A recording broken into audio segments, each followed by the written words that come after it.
Thank you so much for joining us on the Market Day Report. I'm Marlon Bowling with you. We're going to bring in our special guest analyst on this segment. It's Dewey Strickler of AgWatch Market Advisors in Franklin, Kentucky. Dewey, good to have you with us on a Monday. We can take a look at how the markets are opening up together here. We'll go to the futures board and look at the corn market and the soybeans and the wheat trade, see what's going on. In the early going, here we go to the big board. On the corn market right now, we have the December contract now 2.5 lower. We're trading at 322.5. So we're about a good nickel off of our overnight high that we had established.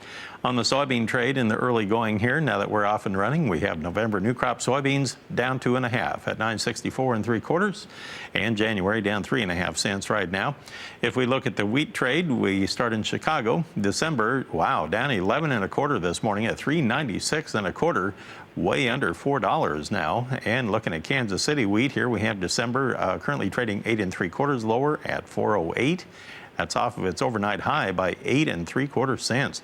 In the Minneapolis wheat trade this morning, on the spring wheat market, we have December down 5 3/4 at 4.87. Dewey, what in the world got into the wheat trade this morning?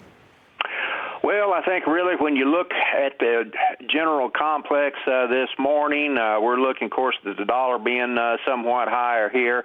And also, too, Marlon, we've had the funds that have just been consistently adding to their short positions. You've just got continued funds selling into this market here. How much can they load onto that back before they break that camel's back, the old saying goes? You know, they just add one more straw to it, and eventually they just can't load any more on there. What's it going to take to make this market finally seek out a bottom? Well, the funds are long, or not funds long, but they are short $620 million in the wheat, and as my memory, if it serves me correctly here, the record has been somewhere in the vicinity of about 740 million bushels, so they could still add more to it. I've been looking for the decent contract wheat go down to about 388. You know, we're below $4 now, and now, you know, if you're a fund manager, you have to look. Yeah, the trend is down, but you have to assess the situation here. How much more downside do I want to put onto this thing? What am I willing to risk? You know, the good money on the short side's probably already been made. So on the Chicago wheat and the Kansas City wheat, we are currently looking at new contract lows, right? Exactly. All right, so I guess it's almost uncharted territory here. Anybody's guess as to where that bottom might be. Now, on the wheat, does it also kind of track what's been going on in the corn market to a degree? Because it is considered a competing feed grain, right?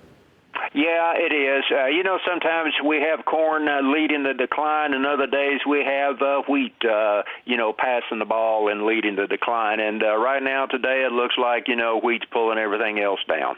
Do you think the overall trade here in the corn and soybean market is disappointed by the numbers that we got out of that Pro Farmer Tour last week? Well, I don't know that they're disappointed. I mean, we were looking for big numbers anyway. There might be just a little bit of optimism in corn and that the numbers were not as great as what USDA had for their yield estimate, but they were somewhat higher here on soybeans. And soybean yields still may top 50 bushels. So how much is the end of the month going to come into play here this week? Oh, it'll probably have a little bit of impact. I think that these contractor corn could go down into about the 314 area. November beans, I believe, will probably find some support here at around the 952 area. All right, Dewey, let's take a quick look at cotton, and then we'll pause for a break, and we'll analyze the livestock trade, too. December cotton right now down 79 points at 67.24. We'll come back in just a moment. We'll be talking more with Dewey Strickler about the cattle and hog trade right after this. Well, we're back with you on the Market Day Report. I'm Marlon Bowling with you. We're talking right now with Dewey Strickler of AgWatch Market Advisors. He is based in Franklin, Kentucky.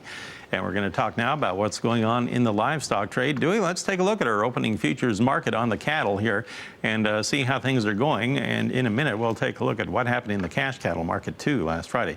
So far in the early going on the futures trade, now that we're opening and off and running in the live cattle market, here we go. On the big board, we have the October contract down just 57 cents at 105.78 right now. And we have December down 65 at 107.45. Looks like we're showing an opening range here of about roughly 90 cents or so on that contract.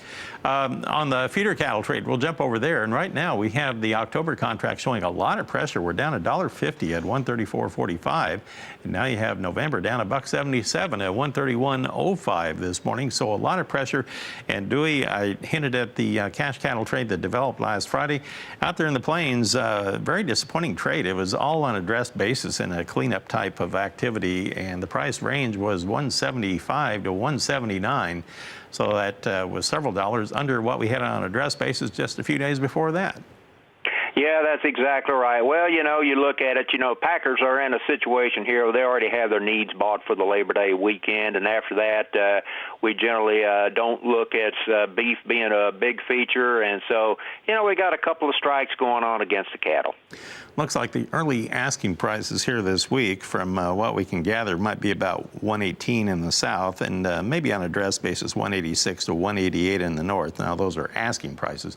Haven't heard anything about what packer bids might be just yet. But as we get further into the month here, we're actually getting real close to the expiration on these August contracts on the live cattle. So how much is that going to play into the trade that we see here this week? Well, it's obviously may play a little bit. How much, I don't know. A lot of these positions have already been rolled over into, say, the October and the December contracts here, and I think you just have to look at it that way. I don't know that August is going to be that big of a factor other than just, in the cash market. Yeah, do the two have to come together here at some point this week? They don't have to come together. When's the last time we've ever really seen the cash and the futures traded that close together anyway? When you've got now these algo traders and so forth trading the bid offers and what have you, we've had these cattle markets have the relationships between the cash and futures have been distorted for a long time. Now, on the other hand, on the lean hog trade, boy, they came roaring back on Friday, and we had over $2 gains on the nearbys. Now, this morning, very timid trade. We have October up just 13 cents at 61.45. I guess technically you could say we are following through, but not very much. December up a dime at 56.72. But after last week, the first 4 days were a washout in the hog trade. Friday was spectacular. What does that do to the technical picture here? Looks like we're going to go into a trade range here for maybe a week, 2 weeks here, at least till after the Labor Day, and then we'll look and see what the demand looks like from there forward. All right. Well, Dewey, as always, thanks for all the comments this morning. Good to visit with you here on a Monday as we get things rolling on the futures activity. Dewey Strickler with AgWatch Market Advisors. He is based in Franklin, Kentucky.